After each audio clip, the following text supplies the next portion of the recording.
quvvatlashimiz 1800 so'm bo'ladigan bo'lsa va bundan keyin esa 300 so'mdan tushar ekan har bir kilovattiga. Assalomu alaykum tog'alar, yaxshimisizlar? Tog'alar, shu yaqin kunlarda yangiliklarga e'tibor beradigan bo'lsanglar, 2026-yil birinchi choragida o'sha anchagina yangiliklar qildilar hurmatli prezidentimiz. Birinchisi, men o'ylashim bo'yicha hozirgi paytda bilsanglar, ob-havomiz juda ham bir yomonlashib, bir ifloslanib ketgan edi.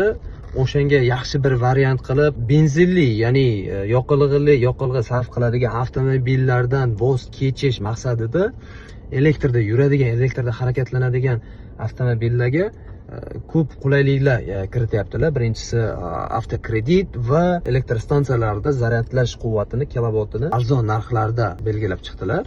Hozirgi kunda elektrostansiyalarda quvvatlashimiz 1800 so'm bo'ladigan bo'lsa va bundan keyin esa 300 so'mdan tushar ekan har bir kilovattiga. Bu men o'ylashim bo'yicha vaqti keldi deb o'ylayman. Shu nima deydi, elektromobillarga o'tishimizga. Nima deymiz endi?